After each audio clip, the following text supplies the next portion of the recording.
In the name of the Father, and of the Son, and of the Holy Spirit. Abba, Father, we praise you, we adore you, we worship you, Lord, we glorify you. Thank you, Abba, Father, for this wonderful day you have given us. Thank you, Abba, Father, for bringing us here. Thank you for this new season you have given us, Lord. Lord, we thank you for all the wonderful things you have been doing and you have done in the previous seasons, Lord. Lord, we send this season into your hands. We pray for all the participants, Lord. We pray for all the speakers, Lord. Lord, we thank you for all the technology you have given us, Lord. Thank you, Lord. It is only by your grace that we are all present here. Thank you, Lord. Lord, we pray for a mighty infilling of the Holy Spirit, Lord. We send to all the participants, their wounds, Lord, their hearts, Lord. Lord, touch them, Lord. Heal them, Lord. Deliver them, Lord. And fill them with your mighty Holy Spirit, Lord. Lord, we pray, Lord, that you use all these participants for your glory, Lord, so that your word may spread as a fire upon the whole world, Lord. We pray, Lord, Lord Jesus, let your precious blood may come upon this meeting, Lord. Let your precious blood may heal and deliver each and every person, Lord. Lord, we pray, Lord, send forth your fire, Lord. Send forth your spirit, Lord. Oh, Holy Spirit, we welcome you. We give you complete freedom to work in this season, oh Holy Spirit. Take complete control, Holy Spirit. Oh, Holy Spirit, you know the hearts of participants, Lord. You speak forth from the speaker, Lord. Oh, Holy Spirit, come, Holy Spirit. Come upon each and every person, Lord. Anoint them with your mighty anointing, Lord. With your fire, Lord. Burn away all the coldness, Lord. Burn away all the chaffs and drops, Lord. And use us, Lord, for the greater glory of God. We pray in the mighty name of Jesus. Amen.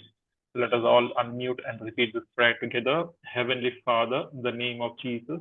Heavenly Father, in the name of Father, in the name of Jesus, Cover us with the blood of your Son. cover us with the blood of the your blood of your Son. Heavenly Father, in the name of Jesus.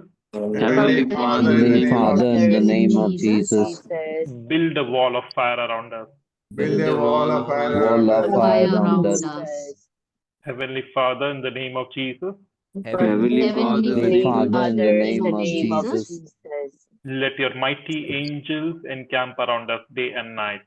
let your mighty angels encamp around us day and night. Around us day and night. Holy Spirit, we welcome you. Holy Spirit, we welcome you. You. Teach us, lead us, and guide us in Jesus' name. Teach us, lead us, Guide and us and guide us in Jesus' name. Dear Mother Mary, we consecrate each and every person to your Immaculate Heart. Pray with us and pray for us as you prayed with all the apostles and disciples in the upper room for the infilling of the Holy Spirit. All saints and angels, pray for us. Let us pray 3 Hail Marys together.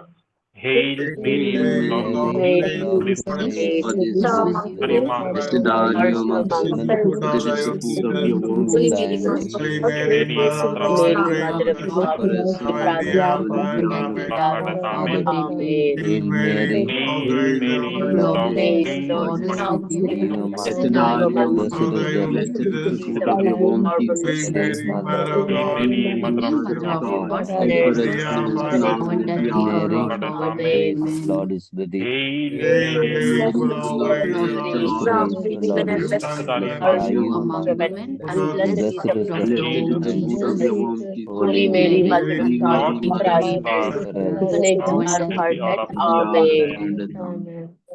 All the glory be to the Father, and to the Son, and to the Holy Spirit, As it as was it in the was in the beginning, beginning, now, is and now, shall and be, ever world shall be, without end. world Amen. without end. Amen. Amen.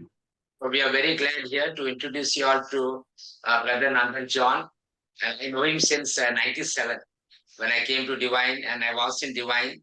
The first week itself, we had gone to a meeting where which was taking place where their group was staying. And there I saw that there's something peculiar about the way he shares the word of God. And since then, many times I have heard the way he interprets the word of God is very wonderful and very appreciative also. And a lot of fathers and a lot of sisters have liked the way he interprets the word of God. So my heart is also beating. I am also here with a lot of expectation to listen how he is saying and how the Holy Spirit is working through him. So he says he has his own ministry and he has retreats in Kerala and he has many programs also. So in the midst of all this program, he has made himself available for these days. So Brother Nandan, നമുക്ക് തുടങ്ങാം. Okay, Nelson sir ready ആണല്ലോ അല്ലേ? Okay. സ്നേഹമുള്ളവരെ, എന്നെ ഞാൻ ആദ്യം ഒന്ന് പരിചയപ്പെടുത്താം. Dear brothers and sisters, I would like to introduce myself ഞാനൊരു ഹൈന്ദവ കുടുംബത്തിൽ ജനിച്ചു വളർന്ന ആളാണ്. ഞാനൊരു ക്രൈസ്തവനായിട്ട് ജനിച്ച ആളല്ല. I'm a person who was not born as a Christian, but born in the Hindu family. ഞാൻ വളരെ ചെറുതായിരിക്കുമ്പോൾ തന്നെ, ഞാൻ 9th പഠിക്കുമ്പോൾ തന്നെ എനിക്ക് യേശുവിനെ അറിയാനുള്ള ഭാഗ്യമുണ്ടായി. I had the grace of knowing our Lord Jesus Christ at a very young age when I was studying in the 9th standard. ഞാൻ 9th സ്റ്റാൻഡേർഡിൽ പഠിക്കുന്ന അവസരത്തിൽ എൻ്റെ വീടിനടുത്ത് ഒരു ധ്യാനം നടന്നു. വിൻസെൻഷ്യൽ കോൺഗ്രിഗേഷനിൽപ്പെട്ട അച്ഛന്മാരുടെ ധ്യാനം. When I was studying in the 9th standard, there was a retreat that took place near my house. It was conducted by the Vincentian fathers. അവരുടെ ധ്യാനം സത്യത്തിൽ പള്ളിയിലല്ല നടന്നിരുന്നത്, എൻ്റെ വീടിനടുത്തുള്ള ഒരു സുഹൃത്തിന്റെ ഭവനത്തിൽ വെച്ചായിരുന്നു. The retreat did not take place in a church, but it was in the house of a friend next to our house. അതുകൊണ്ട് തന്നെ ആ പ്രസംഗം നന്നായിട്ട് എൻ്റെ വീട്ടിലേക്ക് കേൾക്കാമായിരുന്നു. ഞാൻ വീട്ടിൽ നിന്ന് ശ്രദ്ധിച്ചുകൊണ്ടിരുന്നു. I was able to listen to all the sermons from my house. I was listening attentively to all the preaching from my house. എൻ്റെ അച്ഛൻ ഒരു പട്ടാളക്കാരനായിരുന്നു. അച്ഛൻ എന്നോട് പറഞ്ഞു, നന്ദു, അത് യേശുക്രിസ്തുവിനെ കുറിച്ച് പഠിപ്പിക്കുന്നതാണ്, നിനക്ക് വേണമെങ്കിൽ അവിടെ പോയിരുന്ന് കേൾക്കാവുന്നതാണ്. My father is a person who is from the defense forces. He told me that the preaching was about the Lord Jesus Christ, and Nandan, if you want to listen, you can go there and listen to the preaching. ഞാൻ എൻ്റെ കൂട്ടുകാരോടൊപ്പം അവിടേക്ക് പോയപ്പോൾ എൻ്റെ അച്ഛൻ പറഞ്ഞു, ഒരു നോട്ട്ബുക്കും പെന്നും കൊണ്ടുപോവുക, ഉപകാരപ്പെട്ട കാര്യങ്ങളാണെങ്കിൽ കുറിച്ചെടുക്കാൻ പറഞ്ഞു. My father instructed me to take a notebook, and then Brother Nandan went with his friends to listen to the preaching, and his father also instructed him that to take a notebook and a pen in order to note down anything that was useful. അങ്ങനെ ഞാനൊരു നോട്ട്ബുക്കും പേനയുമായിട്ട് അവിടേക്ക് പോയി. 5 ദിവസം നീണ്ടുനിന്ന ധ്യാനമായിരുന്നു. എനിക്ക് ആ ധ്യാനം നന്നായിട്ട് പ്രയോജനപ്പെട്ടു. The retreat was for 5 days, and Brother Nandan had gone for the retreat with a notebook and pen. ഞാൻ ആ ധ്യാനം കഴിഞ്ഞ് തിരിച്ച് വീട്ടിലേക്ക് വരുമ്പോൾ ഒരു സെമിനാരി സ്റ്റുഡന്റ് എനിക്കൊരു ബൈബിൾ തന്നു. ഈ ബൈബിൾ എല്ലാ ദിവസവും വായിക്കണമെന്നും അദ്ദേഹം എന്നോട് പറഞ്ഞു. When I came back from that retreat, a seminarian gifted me a Bible and instructed me to read the Bible every day. ഞാൻ ഇന്ന് നിങ്ങളുടെ മുമ്പിൽ ഈ ദൈവവചനം പങ്കുവെക്കാൻ നിൽക്കുമ്പോൾ ആ ബൈബിളാണ് ഇന്ന് എന്നെ നിങ്ങളുടെ മുമ്പിൽ നിൽക്കുവാൻ ദൈവം സഹായിച്ചത്. It is that Bible that has helped me through our Lord to speak to you this evening. പിന്നീട് ഞാൻ വളർച്ചയുടെ കാലഘട്ടത്തിലെല്ലാം ഓരോ ധ്യാനങ്ങൾ ഡിവൈൻ ധ്യാന കേന്ദ്രത്തിലും മറ്റു പല ധ്യാന കേന്ദ്രത്തിലും പോയി ധ്യാനിക്കുവാൻ ഇടവന്നു. എൻ്റെ അച്ഛൻ അതിന് എനിക്ക് പ്രോത്സാഹനം നൽകിക്കൊണ്ടേയിരുന്നു. And during the growth period, I was going ahead at the Divine Retreat Center and various other retreat centers, and the fathers were giving me a lot of encouragement and support. എൻ്റെ ആത്മീയ ജീവിതത്തിൽ ദൈവവചനത്തിന് വളരെ പ്രാധാന്യമുണ്ടെന്ന് എനിക്ക് ബോധ്യപ്പെട്ടു. In my spiritual life, I understood that there was a lot of importance for my spiritual growth. അത് തന്നെയാണ് എനിക്ക് നിങ്ങളോടും പറയാനുള്ളത്. ഇന്ന് പങ്കുവയ്ക്കുന്ന കാര്യവും അത് തന്നെയാണ്, ദൈവവചനത്തിന്റെ പ്രാധാന്യവും ദൈവവചനത്തിൽ മറഞ്ഞിരിക്കുന്ന ദൈവിക സത്യങ്ങളും. That is what I'm going to share with you today, the importance of the Word of God and the secrets that are hidden in the Word of God. അപ്പോസ്തലനായ പൗലോസ് അപ്പോസ്തല പ്രവൃത്തികളുടെ പുസ്തകത്തിൽ 17-ാമത്തെ അധ്യായത്തിൽ നാം വായിക്കുന്നുണ്ട്, തെസ്സലോനിക്കായിൽ പോയി പ്രസംഗിക്കുന്നു, ശേഷം ബെറോയായിൽ പോയി പ്രസംഗിക്കുമ്പോൾ പറയുന്ന ഒരു വാക്യം ശ്രദ്ധേയമാണ്. We read in the Acts of the Apostles, chapter 17, when Paul was preaching before Thessalonica and Berea, we read a word as such.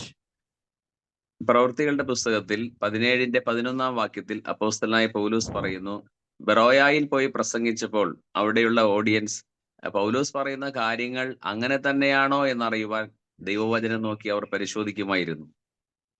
Saint Paul tells us in the Acts of the Apostles, chapter 17, verse 11, these Jews were more receptive than those in Thessalonica, for they welcomed the message very eagerly and examined the scriptures every day to see whether these things were so.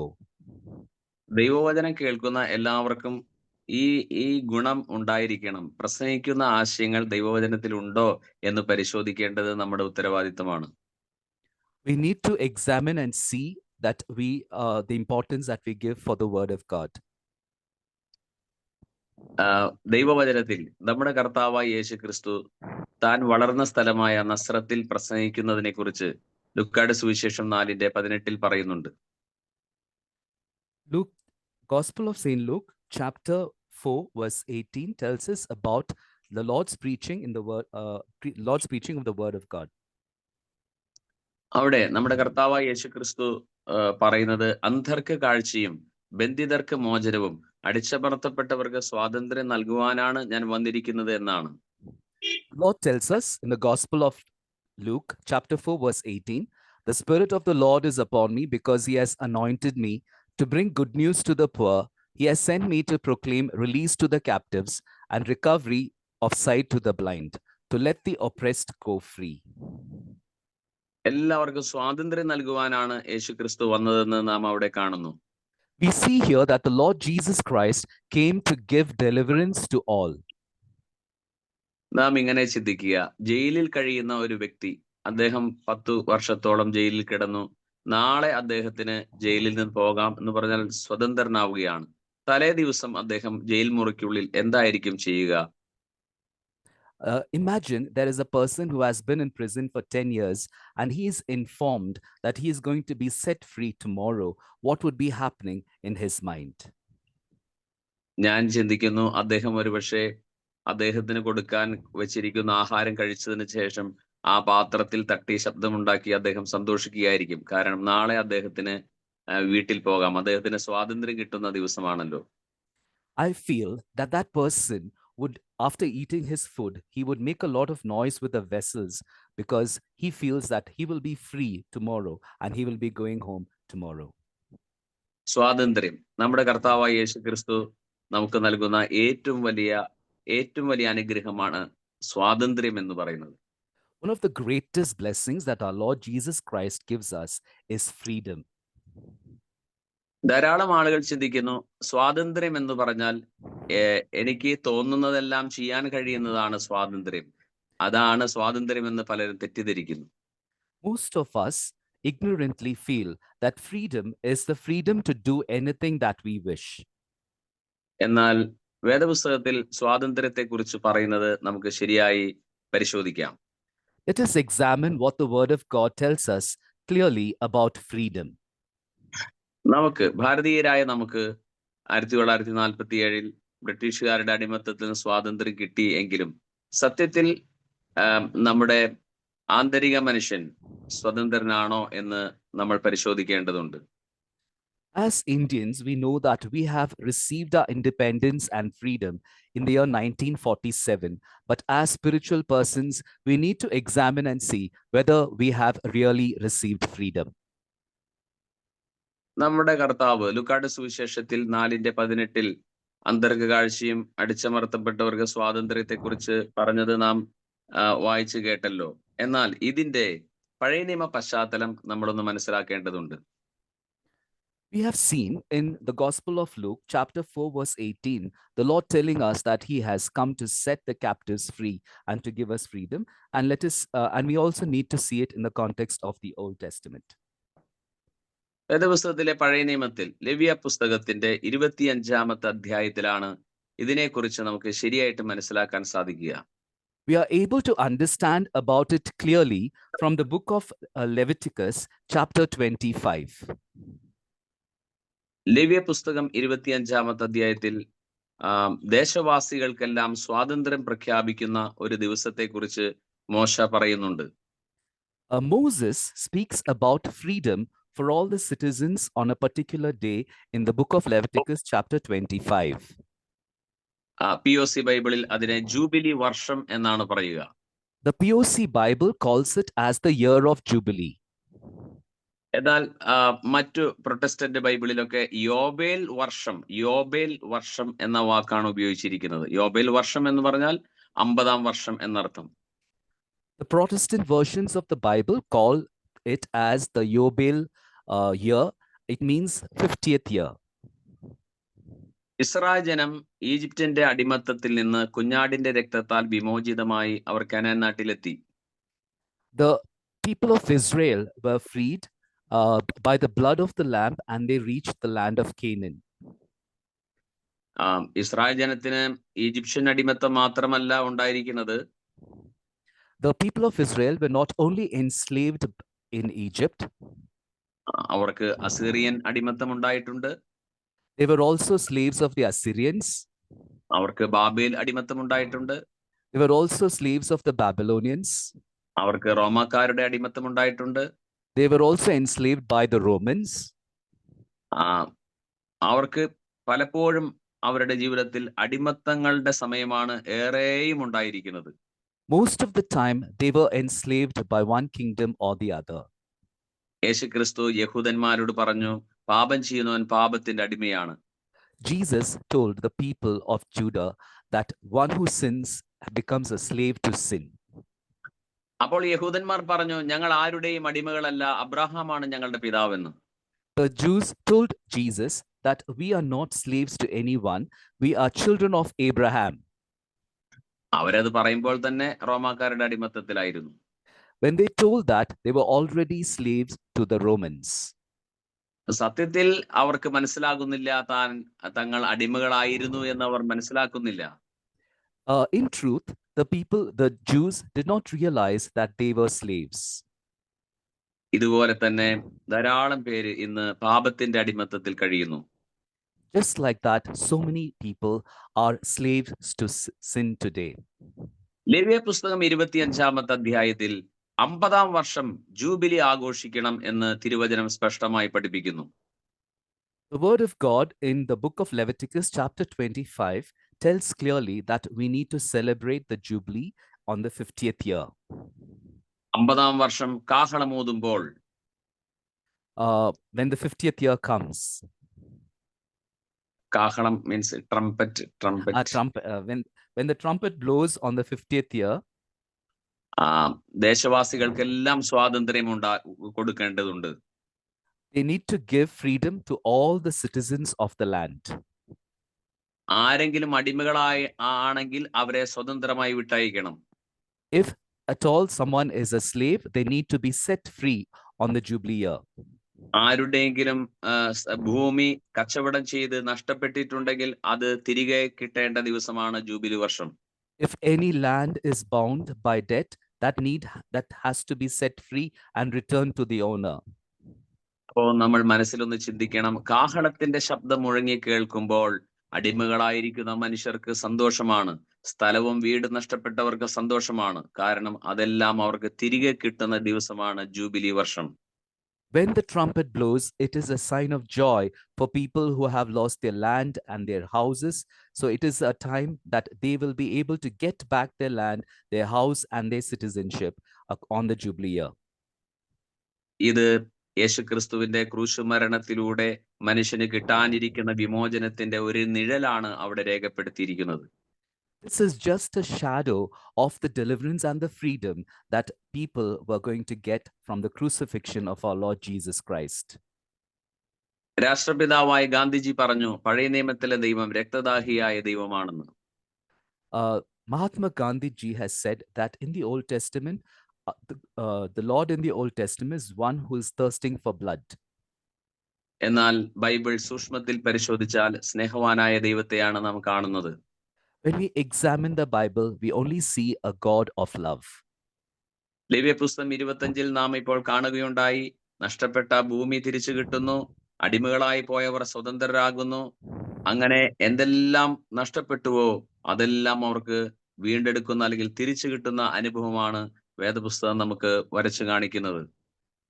The book of Leviticus chapter 25 tells us that whatever has been lost is being restored, whether it is a house, whether it is a land, slaves are being set free. So it is an experience of restoration and rejuvenation.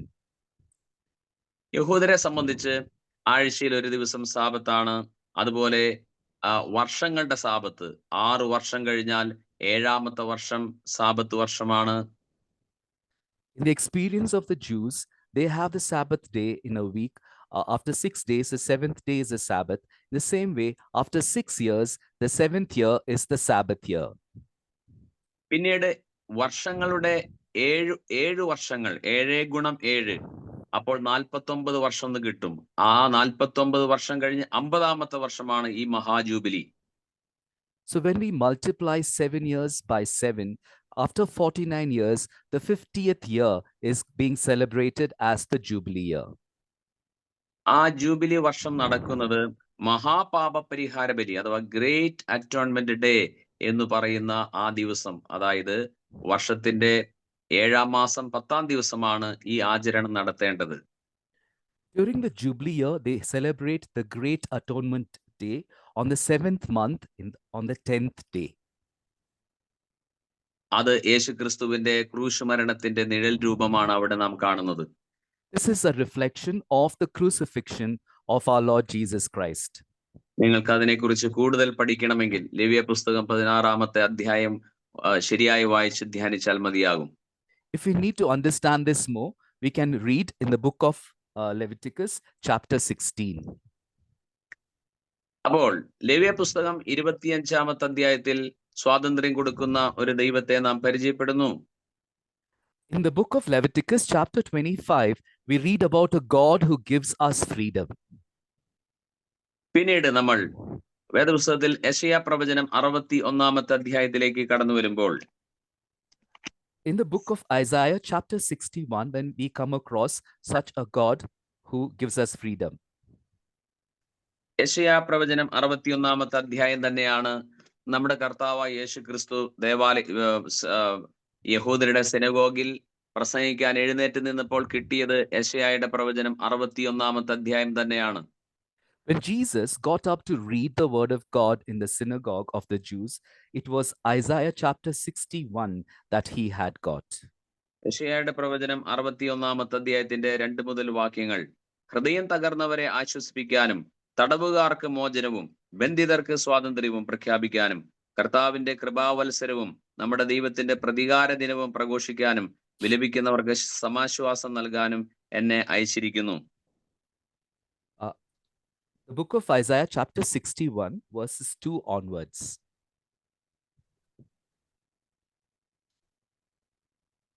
അവിടെ വായിച്ചോളൂ 61 2 and 3 verses. The book of Isaiah chapter 61 verse 2 and 3.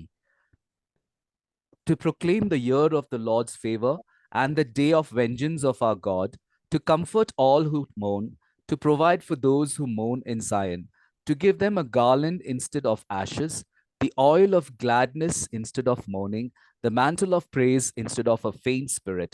They will be called oaks of righteousness, the planting of the Lord, to display his glory.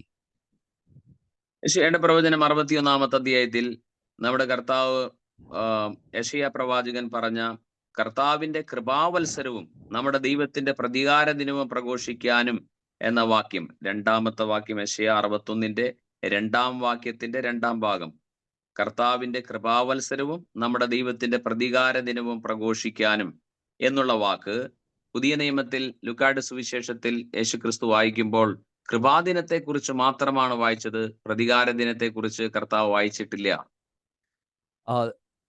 In the book of Isaiah chapter 61 verse 2, in the second part we read two aspects. One is the day of vengeance and the day of the Lord's favor. In the book of Luke, when the Lord reads the same verse, we only see one part of it, that is the year of the Lord's favor, but the day of vengeance is not being expressed over there. കാരണം കർത്താവ് വന്നിരിക്കുന്നത് യേശുക്രിസ്തുവിന്റെ 1-ാം വരവെങ്കിൽ അവന് തന്റെ കൃപയെ കുറിച്ചാണ് സംസാരിക്കാനുള്ളത്. കൃപയിലൂടെ മനുഷ്യനെ രക്ഷിക്കുന്നതിനെ കുറിച്ചാണ് യേശുവിന് പറയാനുള്ളത്. അതുകൊണ്ട് അവൻ കൃപയെക്കുറിച്ച് മാത്രം, കൃപാവത്സരത്തെ കുറിച്ച് സംസാരിച്ചു, പ്രതികാരത്തെ ദിനത്തെ കുറിച്ച് നിശബ്ദമായിരുന്നു. The purpose of the first coming of our Lord Jesus Christ was to speak about the favor of the Lord, and that is the reason why in the Gospel of Luke, the Lord only speaks about the year of the Lord's favor. He does not speak about the day of vengeance. സ്നേഹമുള്ളവരെ, നാം മനസ്സിലാക്കേണ്ട വലിയൊരു കാര്യമാണ്, യേശുക്രിസ്തു Calvary ക്രൂശിൽ നമുക്ക് വേണ്ടി യാഗമായി തീർന്ന് അവന്റെ കൃപ നമുക്ക് ധാരാളമായി നൽകിയിട്ടും മനുഷ്യൻ ഈ കൃപയെക്കുറിച്ച് ശരിയായി മനസ്സിലാക്കുകയോ അത് അനുഭവിക്കുകയോ ചെയ്യുന്നില്ല. Dear beloved, we need to understand that though our Lord was sacrificed on the cross for us, we still do not understand the great love and the favor of our Lord.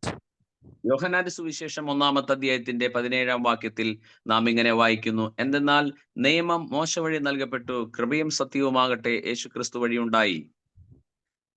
We see in the Gospel of John, chapter 1, verse 17, the law indeed was given through Moses, grace and truth came through Jesus Christ. പഴയ നിയമത്തിന്റെ മധ്യസ്ഥനാണല്ലോ മോശ. ആ മോശ വഴി മനുഷ്യവർഗത്തിന് കിട്ടിയത് നിയമങ്ങൾ മാത്രമാണ്. Moses was a prophet in the Old Testament. Through Moses, we obtained only the law. എന്നാൽ യേശുക്രിസ്തു, പുതിയ നിയമത്തിന്റെ മധ്യസ്ഥനായ യേശുക്രിസ്തു വഴി നമുക്ക് കിട്ടിയത് കൃപയും സത്യവുമാണ് എന്ന് നാം മറക്കരുത്. The Lord Jesus is a mediator in the New Testament, and through our Lord Jesus, we get grace and truth. നാം ഇന്ന് യേശുക്രിസ്തു വന്നതിന് ശേഷമുള്ള കാലഘട്ടത്തിൽ ജീവിക്കുന്നവരാണ്, അഥവാ കൃപാകാലഘട്ടത്തിൽ ജീവിക്കുന്നവരാണ്. അല്ലാതെ ന്യായപ്രമാണ യുഗത്തിലെ ആളുകളല്ല നാം എന്ന് തിരിച്ചറിയേണ്ടതുണ്ട്. We need to understand that we are people who are living in the period of grace and not in the period of the law. We are persons who are living in the time of Jesus. ധാരാളം പേര് സീനായി മലയിൽ ജീവിക്കുകയാണ്, ആരും Calvary മലയിലേക്ക് വന്നിട്ടില്ല. A lot of people are still living in the Mount Sinai. They have not come to Mount Calvary. നമ്മുടെ ക്രൈസ്തവ ജീവിതം എത്രയോ സുഗമമായി, എത്രയോ സന്തോഷകരമായി, എത്രയോ ആനന്ദത്തോടെ ജീവിക്കാൻ കഴിയുന്നതാണ്. പക്ഷേ കൃപയിൽ ആശ്രയിക്കാത്തിടത്തോളം കാലം നമുക്കത് സാധ്യമാവുകയില്ല. Our Christian living is one that is filled with a lot of joy and blessing. But since we have not understood the favor and the grace of our Lord, we are not able to experience that joy. ഇന്ന് നമുക്ക് ആ കൃപയെക്കുറിച്ച് നമുക്ക് അല്പസമയം ചിന്തിക്കാം. Today, let us examine about this grace. അപ്പോസ്തലനായ പൗലോസ് കൊരിന്ത്യ സഭയ്ക്ക് എഴുതിയ ലേഖനത്തിൽ, 2-ാം ലേഖനത്തിൽ 1-ാമത്തെ അധ്യായത്തിന്റെ 12-ാം വാക്യത്തിൽ നാം ഇങ്ങനെ വായിക്കുന്നു, ഞങ്ങൾ ലോകത്തിൽ, പ്രത്യേകിച്ച് നിങ്ങളുടെ ഇടയിൽ വിശുദ്ധിയോടെയും പരമാർത്ഥതയോടുകൂടെ വ്യാപരിച്ചു എന്ന മനസ്സാക്ഷിയാണ് ഞങ്ങളുടെ അഭിമാനം. ഞങ്ങൾക്കത് സാധ്യമായത് ഭൗതിക ജ്ഞാനത്താലല്ല, ദൈവകൃപയാലത്രേ. Second letter of St. Paul to the Corinthians, chapter 1, verse 12. Indeed, this is our boast, the testimony of our conscience. We have behaved in the world with frankness and godly sincerity, not by earthly wisdom, but by the grace of God, and all the more toward you. Corinth എന്ന് പറയുന്ന സ്ഥലം ഗ്രീസിലെ ഒരു പട്ടണമാണ്. Corinth is a city in Greece. 3 പ്രത്യേകതകളാണ് കൊറിന്തോസിനുള്ളത്. There are 3 important aspects about Corinth. ഒന്നാമതായി, റോമക്കാർ വ്യഭിചാരം ചെയ്യാൻ തെരഞ്ഞെടുത്ത സ്ഥലമായിരുന്നു കോറിന്തോസ്. The first aspect is that the Romans had chosen Corinth as the city of adultery. രണ്ടാമതായി, റോമക്കാർ മദ്യപിക്കാൻ വേണ്ടി തെരഞ്ഞെടുത്ത സ്ഥലമായിരുന്നു Corinth. Secondly, the Romans had chosen the city of Corinth for their intoxication. മൂന്നാമതായി, കൊരിന്തിലാണ് സ്ത്രീകളെ അടിമകളായി ലേലം ചെയ്ത് വിറ്റിരുന്ന സ്ഥലം. Thirdly, Corinth was a place where they sold women as slaves. ഈ 3 തരത്തിൽ കുപ്രസിദ്ധി ആർജിച്ച ഈ സ്ഥലത്ത് അപ്പോസ്തലനായ പൗലോസ് 2 ലേഖനങ്ങൾ അവർക്ക് എഴുതുകയും അങ്ങനെ ആ ദൈവവചനം അവിടെ പ്രസംഗിക്കപ്പെട്ടു. ധാരാളം ദൈവദാസന്മാർ ഏറിയ വർഷങ്ങൾ അവിടെ ദൈവവചനം പ്രസംഗിച്ചതിന്റെ ഫലമായി ഈ 3 തിന്മകളും അവിടെ നിന്ന് വേരോടെ പിഴുതുമാറിപ്പോയി. St. Paul wrote 2 letters to this particular city and preached in this city, and so many other men of God had preached, and because of this, these 3 great sins of the city were taken away. ഇത്രയും തിന്മ നിറഞ്ഞ സ്ഥലത്ത് എങ്ങനെ അപ്പോസ്തലനായ പൗലോസിന് വിശുദ്ധിയോടെ ജീവിക്കാൻ സാധിച്ചു എന്നാണ് നേരത്തെ പറഞ്ഞ കൊരിന്ത്യ ലേഖനം 2-ാം ലേഖനം 1:12 നാം കണ്ടത്. ഞങ്ങൾ ലോകത്തിൽ, പ്രത്യേകിച്ച് നിങ്ങളുടെ ഇടയിൽ വിശുദ്ധിയോടെയും പരമാർത്ഥതയോടുകൂടെ വ്യാപരിക്കാൻ സാധിച്ചത് ഭൗതിക ജ്ഞാനമല്ല, ദൈവകൃപ നിമിത്തമാണ് ഞങ്ങൾക്ക് അങ്ങനെ ജീവിക്കാൻ സാധിച്ചതെന്ന് അപ്പോസ്തലൻ സാക്ഷ്യപ്പെടുത്തുന്നു. St. Paul testifies in 2 Corinthians chapter 1 verse 12 that it is by grace that he was able to live in such a sinful city. ഇതുപോലെ തന്നെ നമുക്കും ദൈവത്തിന്റെ യേശുക്രിസ്തുവിലൂടെ കരഗതമായ കൃപയിലൂടെ മാത്രമേ നമുക്ക് വിശുദ്ധ ജീവിതം നയിക്കാൻ സാധിക്കൂ. It is only through the grace of our Lord Jesus Christ that we'll be able to lead a holy and spiritual life. അപ്പോസ്തലനായ പൗലോസ് തന്റെ ലേഖനങ്ങളുടെ ആരംഭത്തിൽ, പ്രത്യേകിച്ച് എഫേസി ലേഖനം 1-ാമത്തെ അധ്യായത്തിന്റെ 1-ാം വാക്യത്തിൽ നാം കാണുന്നു കൃപയും സമാധാനവും. ഇങ്ങനെയുള്ള വാക്ക് ആവർത്തിച്ച് കാണാം, കൃപയും സമാധാനവും. ഓരോ ലേഖനത്തിന്റെയും ആരംഭ ഭാഗത്ത് കൃപയും സമാധാനവും എന്ന് ആവർത്തിച്ച് പറയുന്നത് നമുക്ക് കാണാൻ സാധിക്കും. The letter to the Ephesians chapter 1 verse 1. Brother 3:1 ano? 1:1 ano? Chapter 1 verse 1. Paul, an apostle of Christ Jesus, by the will of God, to the saints who are in Ephesus and are faithful in Christ Jesus. കൃപയും സമാധാനവും, കൃപ, grace and piece, ഈ വാക്കുകൾ ആവർത്തിച്ച് പറയുന്നത് കാണാം. So St. Paul talks about grace and peace. He's emphasizing the aspect of grace and peace. സ്നേഹമുള്ളവരെ, നമ്മൾ ശ്രദ്ധിക്കേണ്ട ഒരു വസ്തുതയാണ്, ധാരാളം പേര് പറയാറുണ്ട് എനിക്ക് സമാധാനമില്ല. എന്നാൽ അപ്പോസ്തലനായ പൗലോസ് പറയുന്നു, ആദ്യം കൃപ, പിന്നീട് സമാധാനം. യേശു ക്രിസ്തുവിൽ നിന്ന് ലഭിക്കുന്ന കൃപ ലഭിച്ചാൽ മാത്രമേ, കൃപയാണ് സമാധാനത്തെ കൂട്ടിക്കൊണ്ടുവരുന്നത്, കൃപയും സമാധാനവും. Most of the people keep telling that they do not have peace, but St. Paul tells in the letter to the Ephesians, first it is grace and then it is peace. It is grace that brings us peace. ഞാൻ ഈ അടുത്തിടെ ഒരു വിദ്യാലയത്തിൽ പോയി. അവിടെ 6th പഠിക്കുന്ന 2 പെൺകുട്ടികൾ, അവർ തോളിൽ കൈയിട്ട് സന്തോഷത്തോടുകൂടെ എൻ്റെ അടുക്കൽ വന്നു. 2 പേരോടും ഞാൻ പേര് ചോദിച്ചു. ഒരു പെൺകുഞ്ഞ് എന്നോട് പറഞ്ഞു, എൻ്റെ പേര് കൃപ എന്നാണ്. മറ്റേ കുട്ടിയോട് ചോദിച്ചു, നിന്റെ പേരെന്താണ്? അവൾ പറഞ്ഞു, എൻ്റെ പേര് ഐറിൻ എന്നാണ്. ഐറിൻ എന്ന ഗ്രീക്ക് വാക്കിന് സമാധാനം എന്നാണ് അർത്ഥം. അപ്പൊ ഞാൻ ചിന്തിച്ചു, ദൈവമേ, ഇത് ബൈബിളിൽ എഴുതിയ വാക്ക് എത്ര മനോഹരമാണ്. കൃപയും സമാധാനവും തോളിൽ കൈയിട്ട് നടക്കുന്നു. ഇത് തന്നെയാണ് നമ്മോടും കർത്താവ് പറയുന്നത്. കൃപ മാത്രമാണ് സമാധാനത്തെ കൂട്ടിക്കൊണ്ടുവരിക. I had gone to a church next to my house, and there I met 2 little children, 2 girls studying in the 6th standard. I asked their names, and one said her name was Grace, and another said her name was Irene. Irene in Greek means peace. And so brother was just reflecting how beautiful it is that grace and peace were walking together hand in hand with their hand on their shoulders. And that is what is true in our life as well. പ്രിയപ്പെട്ടവരെ, നമ്മുടെ ജീവിതത്തിൽ സമാധാനമില്ല എങ്കിൽ നമ്മുടെ ജീവിതത്തിൽ കൃപ നിറഞ്ഞിട്ടില്ല എന്നാണ് അതിന്റെ അർത്ഥം. If, dear brothers and sisters, if there is no peace in our life, that means we do not have grace. എങ്ങനെ നമുക്ക് ഈ കൃപ സ്വായത്തമാക്കാൻ സാധിക്കും? ബൈബിൾ ഇതിനെക്കുറിച്ച് എന്താണ് പറയുന്നത്? How can we have received this grace? What does the word of God tell us about it? എഫേസ്യ ലേഖനം 2-ാമത്തെ അധ്യായം 8-ാം വാക്യം നമുക്കൊന്ന് വായിക്കാം. Let us read the letter of St. Paul to the Ephesians chapter 2 verse 8. അവിടെ നാം ഇങ്ങനെ വായിക്കുന്നു, വിശ്വാസം വഴി കൃപയാലാണ് നാം രക്ഷിക്കപ്പെട്ടിരിക്കുന്നത്. For by grace you have been saved through faith, and this is not your own doing, it is the gift of God. അവിടെ 8-ാം വാക്യത്തിൽ, എഫേസ്യ ലേഖനം 2-ന്റെ 8-ാം വാക്യത്തിൽ 3 കാര്യങ്ങൾ അവിടെ പറയുന്നു. 1 വിശ്വാസം, 2 കൃപ, 3 രക്ഷ. The letter to the Ephesians talks about 3 aspects. The first one is faith, second one is grace, and the third one is salvation. വിശ്വാസം വളരെ പ്രധാനപ്പെട്ട കാര്യമാണ്. കാരണം പുതിയ നിയമത്തിൽ മത്തായിയുടെ സുവിശേഷം മുതൽ വെളിപാടിന്റെ പുസ്തകം വരെ 27 പുസ്തകങ്ങളിൽ ആവർത്തിച്ച് നമുക്ക് കാണാവുന്ന വലിയ സത്യമാണ് വിശ്വാസം എന്നുള്ളത്. One of the greatest truths that we see in the gospel, in the word of God, from the gospel of St. Matthew to Revelation, all the 27 books emphasize about faith. നമ്മുടെ ഇന്ദ്രിയങ്ങൾ കൊണ്ട്, നമ്മുടെ സെൻസ് ഓർഗൻസിനെ കൊണ്ട് നമുക്ക് കാണാനും കേൾക്കാനും രുചിക്കാനും മണക്കാനും സ്പർശിക്കാനും, ചുരുക്കി പറഞ്ഞാൽ ബാഹ്യലോകമായി ബന്ധപ്പെടാൻ മാത്രമേ ഇന്ദ്രിയങ്ങൾ കൊണ്ട് സാധിക്കൂ. എന്നാൽ വിശ്വാസത്താൽ മാത്രമേ ദൈവത്തെ സ്പർശിക്കാൻ കഴിയൂ. We will be able to experience all the worldly things through our senses, but only through faith we can see and touch God. സ്നേഹമുള്ളവരെ, പിശാചിനും വിശ്വാസമുണ്ട്, നമുക്കും ദൈവത്തിൽ വിശ്വാസമുണ്ട്.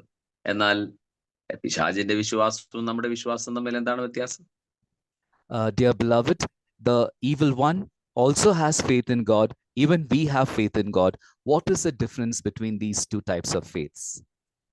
നാം ദൈവത്തിൽ വിശ്വസിക്കുകയും നമുക്ക് ദൈവത്തെ കീഴ്പ്പെടാനും അനുസരിക്കാനും സാധിക്കും. എന്നാൽ പിശാചിന് ദൈവത്തെ വിശ്വാസമാണ്, ദൈവമുണ്ടെന്ന് അവനറിയാം, പക്ഷെ ദൈവത്തിന് ഒരിക്കലും കീഴ്പ്പെടാനോ ദൈവത്തെ അനുസരിക്കാനോ അവന് സാധ്യമല്ല.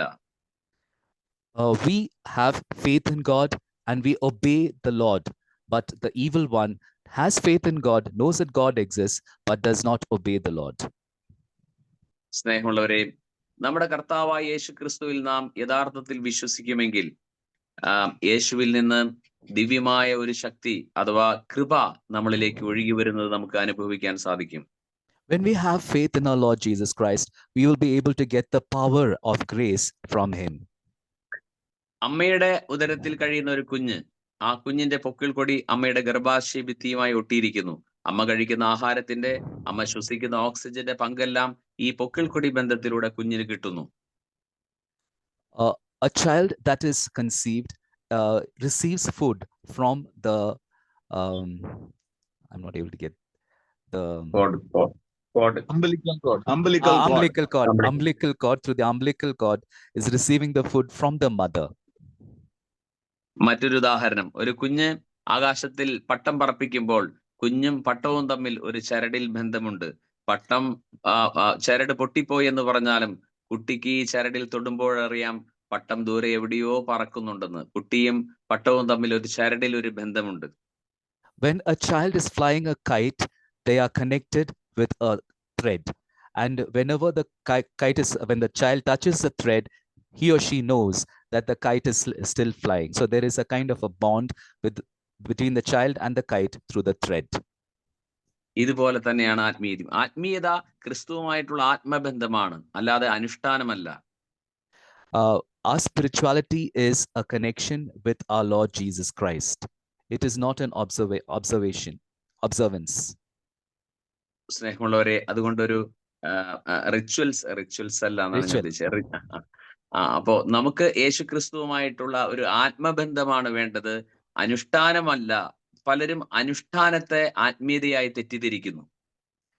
It is a bond with our Lord Jesus Christ, a spiritual bond with our Jesus Christ. It is not a ritual, but most often people misunderstand spiritual life as a ritual. നമ്മൾ അനുഷ്ഠാനത്തിലൂടെ പോകുമ്പോൾ നമുക്ക് ഒരു തരം മാനസിക സംതൃപ്തി ലഭിക്കും. ഒരു മാനസിക സംതൃപ്തി മാത്രമാണത്. അത് ആത്മാവിന്റെ തലത്തിൽ ഒരു ആത്മബന്ധത്തിലേക്ക് വരുന്നില്ല. അത് മാനസിക സംതൃപ്തിയാണ്. അത് ആത്മീയതയായിട്ട് പലരും തെറ്റിദ്ധരിക്കുന്നു. When we observe certain rituals, we receive certain emotional satisfaction, but we do not get a soul bond with our Lord Jesus Christ. But most often people misunderstand this emotional satisfaction as a spiritual attachment to our Lord. പ്രിയപ്പെട്ടവരെ, അതുകൊണ്ട് ശരിയായി യേശുവിനെ വിശ്വസിക്കുക എന്ന് പറഞ്ഞാൽ ഞാൻ ഇങ്ങനെ പറയാറുണ്ട്: യേശു നമുക്ക് വേണ്ടി ജനിച്ചു, യേശു നമുക്ക് വേണ്ടി കാൽവരിയിൽ മരിച്ചു, യേശു നമുക്ക് വേണ്ടി ഉയർത്ത് എഴുന്നേറ്റു. ഈ സത്യം മനസ്സുകൊണ്ട് അംഗീകരിക്കുകയും യേശുവുമായിട്ടുള്ള ബന്ധത്തിലേക്ക് വരികയും ചെയ്യുമ്പോഴാണ് യേശുവിൽ നിന്ന് ആ കൃപ നമ്മളിലേക്ക് ഒഴുകുന്ന അനുഭവം ഉണ്ടാകുന്നത്. Dear brothers and sisters, only when we believe with faith that our Lord Jesus was born for us, he lived for us, he died for us, and he will come back in the second coming. When we believe in these truths and hold firmly to us, to these truths in our heart, that will be we'll be able to receive the grace and favor from our Lord Jesus Christ. വിശുദ്ധ മറിയത്തിന്റെ അടുക്കൽ ദൈവദൂതൻ വന്ന് പറഞ്ഞ വാക്ക് നമുക്കറിയാമല്ലോ: കൃപ നിറഞ്ഞ മറിയമേ സ്വസ്തി. കൃപയാണ്. പുതിയ നിയമം ആരംഭിക്കുമ്പോൾ കൃപയെ കുറിച്ചാണ് അവിടെ നാം കാണുന്നത്. We read in the word of God how angel Gabriel spoke to Mother Mary as one who is filled with grace. So in the New Testament we read about grace. Bible അവസാനിക്കുമ്പോൾ വെളിപാടിന്റെ പുസ്തകത്തിന്റെ അവസാനത്തെ അധ്യായം അവസാന വാക്യത്തിൽ പറയുന്നത് നമ്മുടെ കർത്താവായ യേശു ക്രിസ്തുവിന്റെ കൃപ നിങ്ങൾ എല്ലാവരോടും കൂടെ ഉണ്ടായിരിക്കട്ടെ എന്നാണ്. The beginning of the word of God, the beginning of the word of God in the book of Revelation chapter 1 verse 1. No. Last അവസാന ഭാഗം. Sorry, in the end. Book of Revelation chapter 22. 22 verse 21. The grace of our Lord Jesus Christ be with all the saints. Amen. അപ്പോ വേദപുസ്തകത്തിന്റെ പുതിയ നിയമത്തിൽ മുഴുവൻ നിറഞ്ഞു നിൽക്കുന്ന വാക്കാണ് ദൈവത്തിന്റെ കൃപ. ഈ ദൈവത്തിന്റെ കൃപ യേശുക്രിസ്തുവിലൂടെയാണ് നമ്മളിലേക്ക് കരകവിഞ്ഞൊഴുകുന്നത്. We see that the grace of our Lord Jesus Christ is filled in the New Testament. യേശുക്രിസ്തു, ഞാൻ നേരത്തെ സൂചിപ്പിച്ചതുപോലെ യോഹന്നാൻ 1:17 നാം കണ്ടതുപോലെ മോശ വഴി നിയമവും ക്രിസ്തു വഴി കൃപയും കരഗതമായി. As we had seen earlier in the Gospel of John chapter 1 verse 17, through Moses we received the law, and through Jesus we received grace and truth. യേശുക്രിസ്തു ഈ ഭൂമിയിൽ ജനിച്ച് സാധാരണ ഒരു മനുഷ്യനെ പോലെ മരിച്ചു പോയിരുന്നുവെങ്കിൽ, യേശുക്രിസ്തു ഒരു യാഗമായി തീരാതെ സാധാരണ മനുഷ്യർ മരിക്കുന്ന പോലെ മരിച്ചു പോയിരുന്നുവെങ്കിൽ നമുക്ക് യാതൊരു പ്രയോജനവും ഉണ്ടാകുമായിരുന്നില്ല. Suppose Jesus was born on this earth and died as a normal human being, we would not have received anything special. അതുകൊണ്ട് യേശുക്രിസ്തുവിന്റെ ക്രൂശിലെ യാഗമാണ് ഏറ്റവും പ്രധാനപ്പെട്ട യാഗം എന്ന് പറയുമ്പോൾ അതിൽ യേശുവിന്റെ ഉത്ഥാനവും അന്തർലീനമാണ് എന്ന് നാം മറക്കരുത്. The sacrifice of our Lord Jesus Christ on the cross is the most important grace for us. യേശുക്രിസ്തു ഈ ഭൂമിയിൽ ജനിക്കാതിരിക്കുവാൻ വേണ്ടി പിശാച് ചെയ്ത പ്രവൃത്തികൾ നമുക്കൊന്ന് പരിശോധിച്ചു നോക്കാം. Let us examine what Satan was trying to do in order to prevent the birth of Jesus on this earth. യേശുക്രിസ്തു ഈ ഭൂമിയിൽ ജനിച്ചപ്പോൾ ഹെരോദോസ് രാജാവ് യേശുവിനെ കൊല്ലാൻ ശ്രമിച്ചു. When Jesus was born on earth, King Herod was trying to kill him. യേശുവിനെ വധിക്കാൻ വേണ്ടി 2 വയസ്സിന് താഴെയുള്ള ധാരാളം കുഞ്ഞുങ്ങളെ അദ്ദേഹം വാളുകൊണ്ട് വെട്ടിക്കൊന്നു. In order to kill Jesus, all the children who are younger than 2 years were killed by the King Herod. യേശുക്രിസ്തുവിന്റെ മരുഭൂമിയിലെ പരീക്ഷയുടെ അവസരത്തിൽ ദേവാലയത്തിന് മുകളിലേക്ക് കൊണ്ടുപോയി അവിടുന്ന് താഴേക്ക് ചാടിക്കൊള്ളൂ, മാലാഖമാർ നിന്നെ താങ്ങിക്കൊള്ളും എന്ന് പറഞ്ഞു. പക്ഷെ ചാടിയെങ്കിൽ യേശുക്രിസ്തു മരിച്ചു പോകുമായിരുന്നു, ക്രൂശ് മരണം നടക്കുകയില്ലായിരുന്നു. Satan took Jesus to the pinnacle of the temple, asked him to jump from it so that the angels will save him. So Satan was trying to prevent Jesus's crucifixion.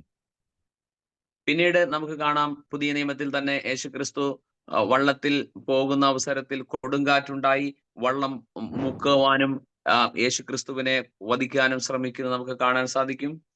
We also see that when Jesus was going with his disciples in the boat, there was a big storm, and the storm was trying to overpower Jesus. യേശുക്രിസ്തു ഗെത്സേമേനിയിൽ വെച്ച് മരിച്ചു പോകേണ്ടതായിരുന്നു. കാരണം അവിടെ വെച്ച് രക്തം വിയർത്തു, രോമകൂമങ്ങളിലൂടെ രക്തം വിയർത്തു. അവിടെ വെച്ച് യേശുക്രിസ്തു മരിച്ചു പോകേണ്ടതായിരുന്നു. പാഷൻ ഓഫ് ദി ക്രൈസ്റ്റ് സിനിമയിൽ നാം കാണുന്നുണ്ട്. മെൽ ഗിബ്സൺ അത് വളരെ മനോഹരമായി ചിത്രീകരിക്കുന്നു. അവിടെയാണ് പാമ്പ് വരുന്നതായിട്ട് കാണുന്നത്. എന്നാൽ യേശുക്രിസ്തുവിനെ ടെംപ്റ്റ് ചെയ്യുന്ന മത്തായിയുടെ സുവിശേഷം 4-ലല്ല, ഗെത്സമേൻ തോട്ടത്തിൽ പിശാച് വരുന്നതായിട്ടാണ് മെൽ ഗിബ്സൺ നമുക്ക് വേണ്ടി അവതരിപ്പിക്കുന്നത്. ഒരുപക്ഷെ അത് ശരിയായിരിക്കാം. അവിടെ വെച്ച് കർത്താവിന് പിന്തിരിയാൻ, ഈ ക്രൂശ് മരണം ഏറ്റെടുക്കാതെ പിന്തിരിയാനുള്ള ഒരുപക്ഷെ അവസാനത്തെ temptation നൽകിയതായിരിക്കണം. Jesus could have died at the mountain of Gethsemane when he shed drops of blood as sweat. So we see also in the movie Passion of the Christ by Mel Gibson, where he picturizes Satan tempting Jesus to move away from the cross. So perhaps this also could be true.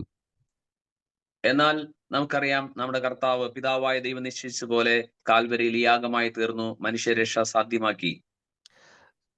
Lord Jesus fulfilled the will and the purpose of our Lord by the sacrifice on the cross, and he was able to save mankind.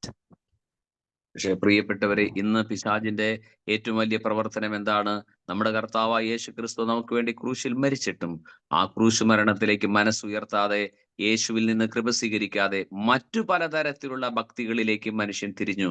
ഏറ്റവും പ്രധാനപ്പെട്ട യേശുക്രിസ്തുവിന്റെ ക്രൂശീകരണവും ഉത്ഥാനവും അതിൽ നിന്ന് മനുഷ്യൻ വ്യതിചലിച്ചു മറ്റേതോ തരത്തിലുള്ള ഭക്തികളിലേക്കൊക്കെ പോകുന്നുണ്ടോ എന്നൊരു സംശയം. One of the greatest temptations of the devil today is to turn people away from this great faith and devotion to the crucifixion to other forms of devotion and religious practices. അതുകൊണ്ട് ഏറ്റവും പ്രധാനപ്പെട്ട കാര്യം നമ്മുടെ കർത്താവ് നമുക്ക് വേണ്ടി യാഗമായി എന്നത് തന്നെയാണ്. അതിലാണ് നമ്മുടെ വിശ്വാസവും നമ്മുടെ ശരണവും നമ്മുടെ ആശ്രയത്വം ഉറപ്പിക്കേണ്ടത് യേശു ക്രിസ്തുവിൽ മാത്രം. Our refuge is our Lord Jesus Christ only, and our faith is that our Lord Jesus Christ was sacrificed on the cross for our salvation, and that is the most important or the only truth that we need to hold fast to. Yakobaya സഭയിലൊക്കെ പ്രസംഗിക്കാൻ ഡിവൈനിലെ പനക്കിലച്ചൻ പോകും. അതിന് പുറകെ ഞങ്ങൾ ഓരോരുത്തരും യാക്കോബായ സഭയിൽ പ്രസംഗിക്കാൻ പോയിരുന്നു. അപ്പോൾ അവരുടെ ഒരു പ്രാർത്ഥനയുണ്ട്. അതൊരു മലയാള പ്രാർത്ഥനയാണ്. ഞാൻ പറയാൻ ശ്രമിക്കാം. അത് നിങ്ങൾക്ക് എങ്ങനെയാണ് ഇംഗ്ലീഷിൽ ട്രാൻസ്ലേറ്റ് ചെയ്യുമോ തീരുക എന്ന് എനിക്ക് അറിഞ്ഞുകൂടാ, എങ്കിലും ഞാൻ പറയാൻ ശ്രമിക്കാം. I used to go with Father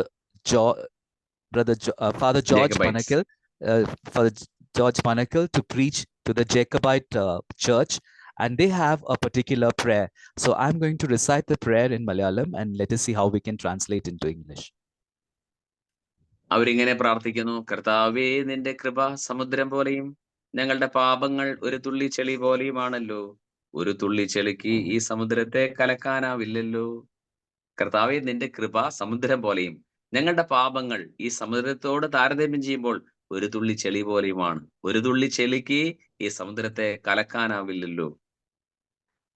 So their prayer goes like this: Lord, your grace is like the sea, and our sin is like a small drop of water. Is it not possible for the great ocean to wash away this drop of sin? എത്ര മനോഹരമായ പ്രാർത്ഥനയാണത്. It is such a beautiful prayer. നമ്മുടെ മനസ്സിൽ കൃപയെക്കുറിച്ചുള്ള ചിന്ത നിറയട്ടെ. യേശു ക്രിസ്തുവിന്റെ Calvary മരണത്തിലൂടെ മനുഷ്യനിലേക്ക് അല്ലെങ്കിൽ ലോകത്തേക്ക് ഒഴുക്കുന്ന കൃപ സമുദ്രം പോലെ വിശാലമാണ്. എന്നാൽ നാം നമ്മുടെ പാപങ്ങൾ വലുതാണെങ്കിലും കൃപയോട് താരതമ്യം ചെയ്യുമ്പോൾ അത് അല്പം മാത്രമേ ഉള്ളൂ. So the grace of God is like the ocean. So we have to reflect more and more on the abundance of grace. And even if our sin is very big, we need to understand that grace is sufficient to wash away that sin. അതുകൊണ്ട് നമ്മുടെ ഇന്നത്തെ ഈ ക്ലാസ്സിൽ സംബന്ധിക്കുന്ന എല്ലാ സഹോദരങ്ങളും അറിഞ്ഞിരിക്കണമേ, നമ്മുടെ ജീവിതത്തിൽ ചെറുതും വലുതുമായ പാപങ്ങൾ പല അവസരങ്ങളിൽ ഉണ്ടായിട്ടുണ്ടായിരിക്കാം. എന്നാൽ നാം ആ പാപത്തെക്കുറിച്ച് അനുദപിക്കുകയും നമ്മുടെ കർത്താവിനെ സമീപിക്കുകയും ചെയ്താൽ അവന്റെ കൃപ നമ്മളെ അതെല്ലാം കഴുകി വെളുപ്പിച്ച് നമ്മളെ വെണ്മയുള്ളവരാക്കി മാറ്റും. Dear brothers and sisters, today what we need to understand is that if we have sinned, whether it is small or big, we need to come before the seat of God, and His grace is sufficient to wash away and make us pure as white as snow. ഇതാണ് Bible പറയുന്ന സുവിശേഷം. ഇത് തന്നെയാണ് Bible പറയുന്ന സുവിശേഷം. എന്നാൽ പല ആളുകളും പ്രസംഗിക്കുന്നത് സുവിശേഷമാണെന്ന് എനിക്ക് തോന്നിയിട്ടില്ല. പലപ്പോഴും പലരും പറയുമ്പോൾ അവരുടെ പൂർവികൾ ചെയ്ത പാപങ്ങൾക്കുള്ള ശിക്ഷ നിങ്ങൾ അനുഭവിക്കും, നിങ്ങൾ താമസിക്കുന്ന സ്ഥലത്തിന് പല പ്രശ്നമുണ്ട്, ഇങ്ങനെയുള്ള വിഷയങ്ങളാണ് പറയുന്നത്. എന്നാൽ വേദപുസ്തകം പറയുന്നു യേശുക്രിസ്തുവിന്റെ കാൽവരി മരണം കൊണ്ട് അവൻ പാപത്തെ വിജയിച്ചിരിക്കുന്നു, നമുക്ക് അവരിൽ ആശ്രയിച്ച് ഈ രക്ഷ സ്വന്തമാക്കാമെന്ന്. This is the gospel preached by the word, the Bible. There are so many people who preach a different Bible. They talk about that there are generational curses, there is a problem in where you stay. But then this is the truth that the word of God tells us, that there is grace for our grace and salvation for us. പ്രിയപ്പെട്ടവരെ, നമ്മുടെ കർത്താവായ യേശു ക്രിസ്തുവിന്റെ കൃപ നമ്മൾ സ്വന്തമാക്കുമെങ്കിൽ എത്രയോ അനുഗ്രഹിക്കപ്പെടും. Dear brothers and sisters, if we receive this grace, we will be blessed greatly. മഴ പെയ്യുമ്പോൾ കുഞ്ഞുങ്ങളെല്ലാം ഓടി ചെളിയിൽ വീഴുന്നത് എന്റെ ശ്രദ്ധയിൽപ്പെട്ടിട്ടുണ്ട്. പക്ഷെ ചെളിയിൽ വീണാൽ അത് നമുക്ക് കഴുകി കളയാവുന്നേ ഉള്ളൂ. എന്നാൽ തിളച്ചു മറയുന്ന ഉരുകിയ ടാറിൽ, റോഡ് ടാർ ചെയ്യുന്ന ടാറിൽ വീണു പോയാൽ, ടാറിൽ ഒരു മനുഷ്യൻ മുങ്ങിപ്പോയാൽ, അതുപോലെയാണ് പാപത്തിൽ വീഴുക എന്ന് പറയുന്നത്. ചെളിയിൽ വീഴുന്നത് പോലെയല്ല ടാറിൽ വീഴുന്നത്. We see children playing in the rain. When a child falls in the slush, they are able to wash it away. But when we fall in the tar, which is very dark, it is very difficult to wash it away. So they say that falling in sin is like falling in that tar. അങ്ങനെ വീണുപോയ മനുഷ്യരാണ് നമ്മൾ. ടാറിൽ വീണുപോയ മനുഷ്യരെ പോലെയാണ് നമ്മൾ. നമുക്കതിൽ നിന്ന് സ്വയം കരകയറാൻ സാധ്യമല്ല. ധാരാളം ആളുകൾ തെറ്റി പഠിപ്പിച്ചു വെച്ചിരിക്കുന്നു. നമുക്ക് സ്വന്തം പരിശ്രമ ഫലമായി പാപത്തിൽ നിന്ന് കരകയറാമെന്ന്. പാപത്തിൽ നിന്ന് മനുഷ്യന്റെ പരിശ്രമ ഫലമായി കയറാൻ സാധ്യമല്ല. We are people who have fallen in tar, sin which is like tar, and there are many persons who have given a false doctrine that we can come out of sin by our own effort. It is not possible on our own effort to come out of sin, but only through our Lord Jesus Christ. നമ്മുടെ സ്വന്തം പരിശ്രമം കൊണ്ട് നമുക്ക് പാപത്തിൽ നിന്ന് കരകയറി വരാൻ സാധ്യമാകുമെങ്കിൽ ഒരു ചോദ്യം അപ്പോൾ ഉന്നയിക്കും, അപ്പോൾ യേശുക്രിസ്തുവിന്റെ ക്രൂശ് മരണം എന്തിനു വേണ്ടിയിട്ടാണ് എന്ന് ചോദ്യം വരും. ആ ചോദ്യത്തിന് നമുക്ക് ഉത്തരം പറയാൻ സാധ്യമല്ല. If we say that we can reach the shore, we can come out of sin by our own merit, then a question will arise in our heart: what is the purpose of the crucifixion of our Lord Jesus Christ? സങ്കീർത്തന പുസ്തകം 40-2 വാക്യം. സങ്കീർത്തനങ്ങൾ 40-2 വാക്യത്തിൽ നാം ഇങ്ങനെ വായിക്കുന്നു: ഭീകരമായ ഗർത്തത്തിൽ നിന്നും കുഴഞ്ഞ ചേറ്റിൽ നിന്നും അവിടുന്ന് എന്നെ കരകയറ്റി. എനിക്ക് സ്വയം ഞാൻ കരകയറിയതല്ല, അവിടുന്ന് എന്നെ കരകയറ്റിയതാണെന്ന് പഴയ നിയമവും നമ്മെ പഠിപ്പിക്കുന്നു. We read in the book of Psalms, chapter 40, verse 2, He drew me up from the desolate pit, out of the miry bog, and set my feet upon a rock, making my steps secure. So even the Old Testament speaks that it is the Lord who delivers us from sin. ഈ സങ്കീർത്തനം എഴുതിയ ദാവീദ് ഒരു കൊലപാതകം ചെയ്ത ആളാണ്, വ്യഭിചാരം ചെയ്ത ആളാണ്. ഇങ്ങനെ മാരകമായ തിന്മയിൽ കഴിഞ്ഞ ദാവീദ് വലിയ ഒരു കൊക്കയിൽ കിടക്കുന്നു, ഒരു അഴുക്ക് ചാലിൽ കിടക്കുന്നു.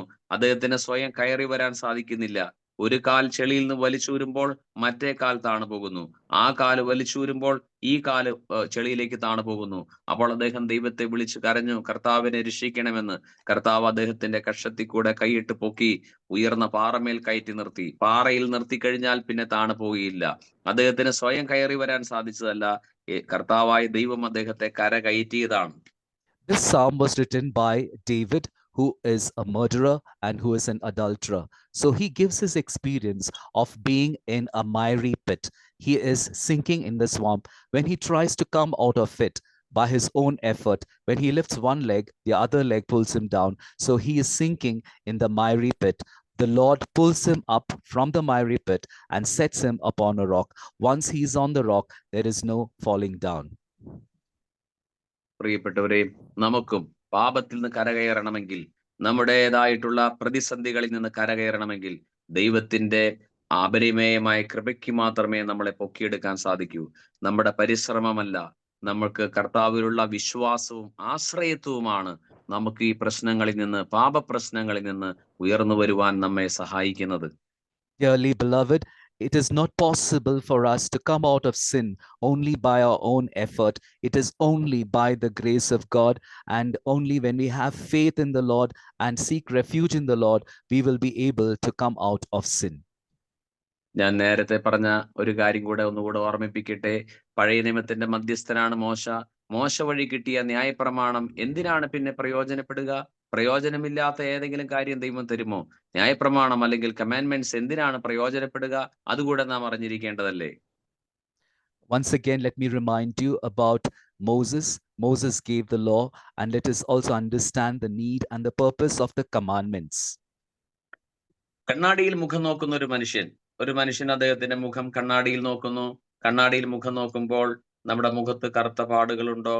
നമ്മൾ ഒരുപക്ഷെ ഡ്രസ്സ് ചെയ്യുന്നത് ശരിയാണോ? നമ്മുടെ മുടി ചീകിരിക്കുന്നത് ശരിയാണോ? ഇതെല്ലാം കാണിച്ചു തരാനേ കണ്ണാടിക്ക് കഴിയൂ. ആ പ്രശ്നങ്ങൾ പരിഹരിക്കാൻ കണ്ണാടിക്ക് സാധ്യമല്ല. എന്നതുപോലെയാണ് മോശയുടെ നിയമങ്ങൾ. നമ്മുടെ പ്രശ്നങ്ങൾ കാണിച്ചു തരുന്നു, അത് പരിഹരിക്കുകയില്ല. Just as how we stand in front of a mirror, the mirror is able to show whether we have any dark spots on our face, or whether the hair is okay, or whether how we have dressed and what is the dress that we are wearing. It does not tell us how to overcome any difficulties or anything that is negative. So in the same way, the law that is given by Moses is a mirror that reflects ourselves. മറ്റൊരു ഉദാഹരണം പറഞ്ഞാൽ, നമുക്ക് വല്ലാത്ത തലവേദനയോ വയറുവേദനയോ ആയിരിക്കട്ടെ, ഹോസ്പിറ്റലിൽ പോയി മരുന്ന് കഴിച്ചു, അസുഖം മാറുന്നില്ല. ഡോക്ടർ പറഞ്ഞു ഒരു സ്കാൻ ചെയ്യണമെന്ന്. സ്കാനർ റിപ്പോർട്ടിൽ മനസ്സിലായി നമ്മുടെ ആന്തരിക അവയവങ്ങളിൽ പ്രശ്നമുണ്ടെന്ന്. സ്കാനിങ് മെഷീന് പ്രശ്നങ്ങൾ കാണിച്ചു തരാൻ പറ്റും, പക്ഷേ പ്രശ്നങ്ങൾ പരിഹരിക്കാൻ സാധ്യമല്ല. ഇതുപോലെയാണ് മോശയുടെ നിയമങ്ങൾ. Another example that we can see is something like this. When we are sick and even after taking a lot of medicine, still we do not have, we are not able to experience relief. The doctor advises us to go for a scan. The scan says what is wrong within in our internal organs. It reveals what is there in our internal organs, what are the sickness that we are facing. A scan can only show the problem, but it cannot give you the solution. In the same way, the law of Moses only reflects what is the problem, but then it does not give the solution. മോശയുടെ നിയമങ്ങൾ നമ്മുടെ പ്രശ്നങ്ങൾ കാണിച്ചു തരികയെ മാത്രമേ ഉള്ളൂ. എന്നാൽ ആ പ്രശ്നങ്ങൾ മനസ്സിലാക്കി കിട്ടിയാൽ അതെല്ലാം കൊണ്ട് അത് പരിഹരിക്കുന്ന ക്രിസ്തുവിന്റെ അടുക്കിലേക്ക് പോകണം. ക്രിസ്തുവാണ് അതിൽ നിന്ന് നമുക്ക് വിമോചനവും പരിഹാരവും ഉണ്ടാക്കി തരുന്നത്. The law of Moses will be able to reveal the problems that we have, but if we need to be saved, if those problems need to be solved, we need to come to our Lord Jesus Christ. We need to come near our Lord Jesus Christ. പഴയ നിയമത്തിലെ ദേവാലയത്തിലെ അതിവിശുദ്ധ സ്ഥലത്ത് വാഗ്ദാന പെട്ടകം ഉണ്ടായിരുന്നു. ആ വാഗ്ദാന പെട്ടകത്തിനകത്ത് 3 കാര്യങ്ങളാണ്. In the Old Testament, in the Holy of Holies, the Ark of the Covenant was placed. The Ark had 3 objects in it. ആദ്യമായി അതിനകത്ത് മോശയുടെ കൽപ്പനകളാണ് കാണുന്നത്. രണ്ടാമതായിട്ട് മന്ന സൂക്ഷിച്ചു വെച്ചിരുന്ന ഒരു സ്വർണപാത്രം, അതിൽ മന്നയുണ്ടായിരുന്നു. മൂന്നാമതായിട്ട് അഹറോൻ എന്ന മഹാപുരോഹിതന്റെ തളിർത്ത വടിയും ഉണ്ടായിരുന്നു.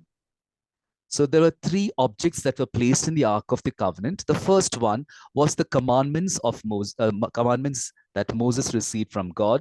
The second one was a gold vessel containing manna, and the third one was the flowered stem that was held by Aaron. ആ വാഗ്ദാന പെട്ടകത്തെ ഒരു സ്വർണ്ണ പലക കൊണ്ട് മൂടിയിരുന്നു. അതിന്റെ പേരാണ് Kripasanam. They had covered the Ark of the Covenant with a gold sheet. It was called as brother, I don't know. Mercy seat. Mercy seat. Mercy seat. It was called as the mercy seat. ആ കൃപാസനത്തിന്റെ മുകളിലായിരുന്നു ദൈവം വസിച്ചിരുന്നത്. The Lord was dwelling on top of the mercy seat.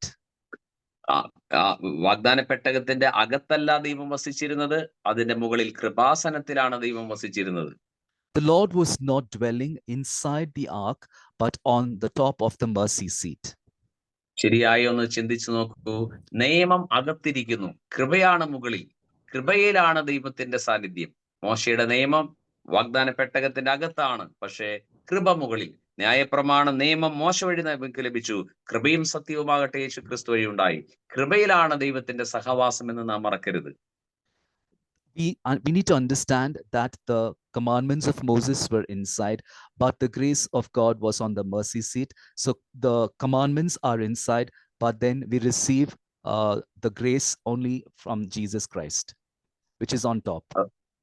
Yes. അതുകൊണ്ട് പ്രിയപ്പെട്ടവരെ, നമ്മുടെ കർത്താവായ യേശു ക്രിസ്തു തന്നെയാണ് ആ Mercy seat. ആ കൃപാസനം നമ്മുടെ കർത്താവ് തന്നെയാണ്. ആ കർത്താവിനെ നാം എത്രമാത്രം നമ്മുടെ ഹൃദയത്തിലേക്ക് സ്വീകരിക്കുന്നുവോ അത്രമാത്രം നാം അനുഗ്രഹീതരായിത്തീരും. The mercy seat is nothing but our Lord Jesus Christ. We need to receive our Lord Jesus Christ. To what extent we receive our Lord Jesus Christ with the faith and the love that we have for our Lord Jesus Christ, to that extent we will be blessed. പ്രിയപ്പെട്ടവരെ, നമ്മുടെ ഇന്നത്തെ സമയം അവസാനിച്ചു. നമുക്ക് നാളെ വീണ്ടും തുടരാം.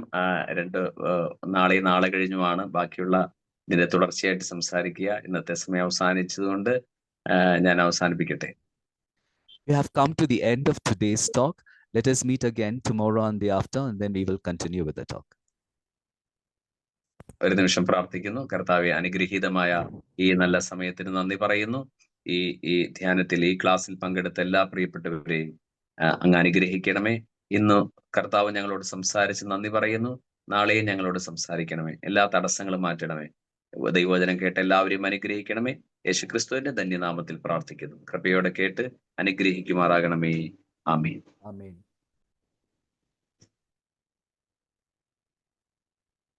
Anyone has any questions, you can just unmute and ask.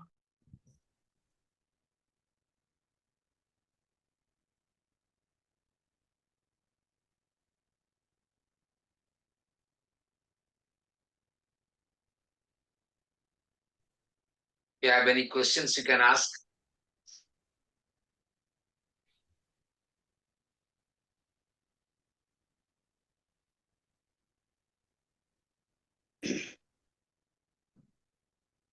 Brother, this is Cecilia. I just wanted to clear what is the meaning of the Ark of the Covenant, the third word what brother said.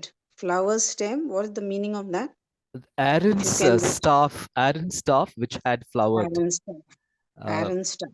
which Okay. had flowered. Okay, thank you.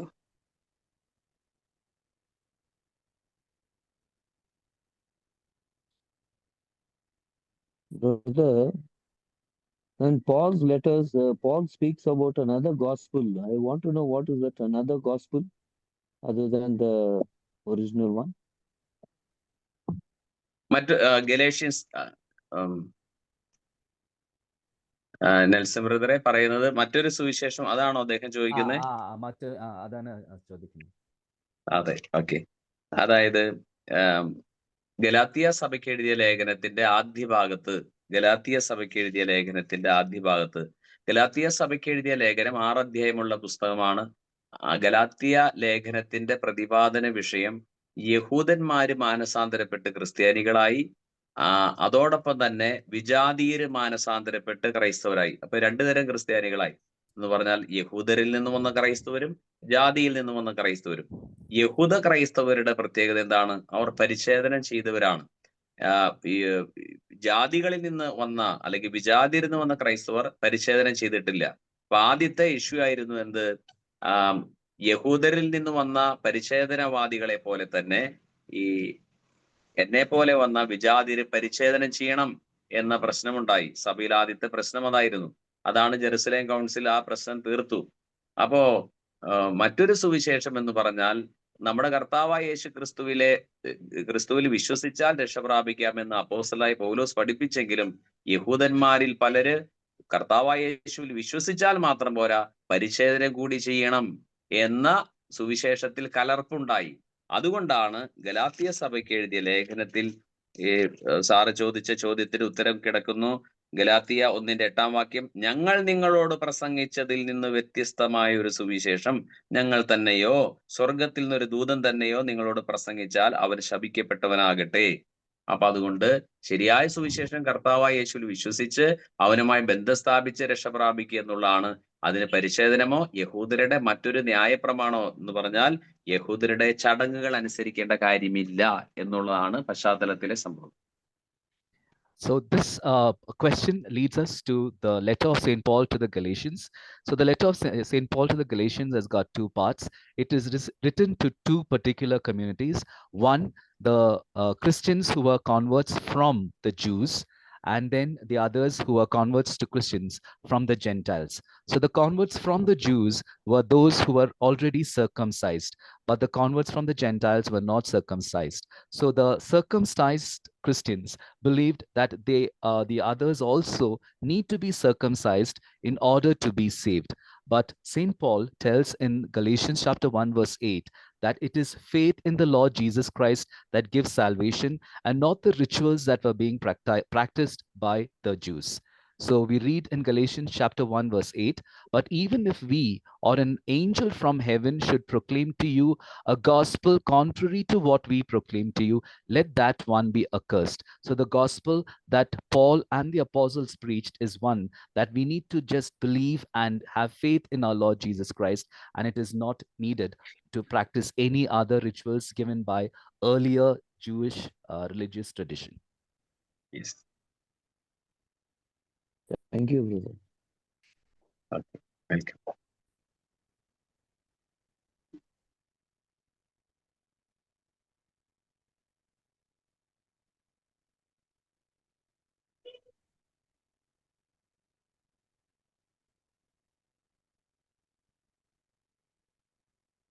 So if there are no questions, so let us all unmute and praise and worship the Lord.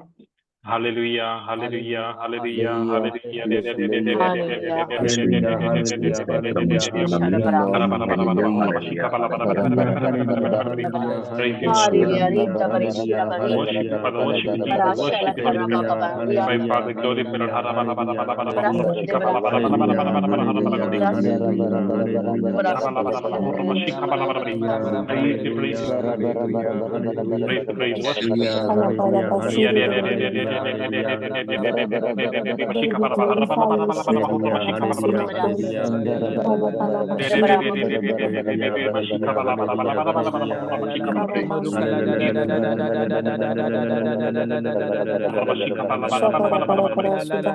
Father, praise the Jesus, praise the Holy Spirit, worship you, Lord, worship you, Lord, worship you.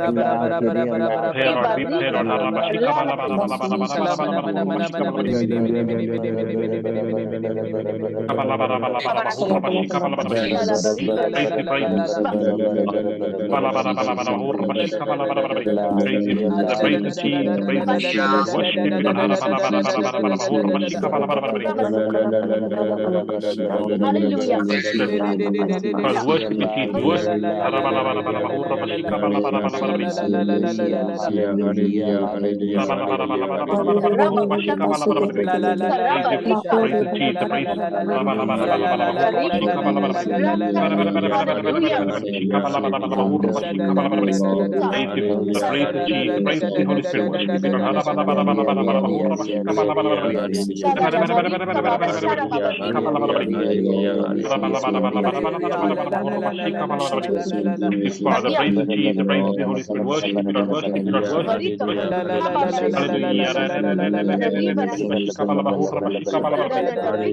Praise you, Father,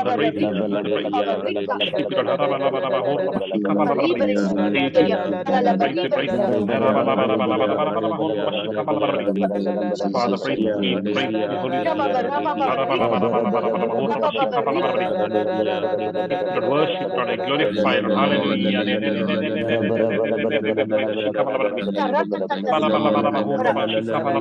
Hallelujah. Praise the Jesus, praise the Holy Spirit. Worship you,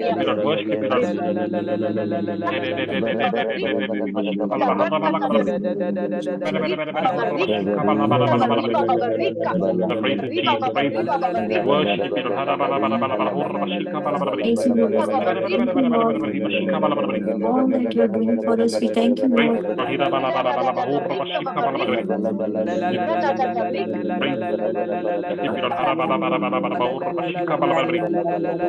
Thank you, Jesus. Thank you, Lord.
Shandara, Rababari, Bababari, Kababari, Kabra, Hallelujah, Risarabari, Shandelia, Hallelujah, Rikalibria, Thank you, Lord.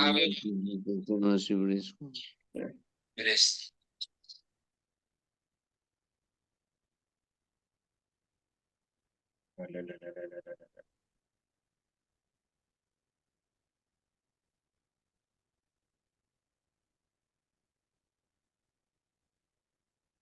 So we all wind up. We'll come back tomorrow.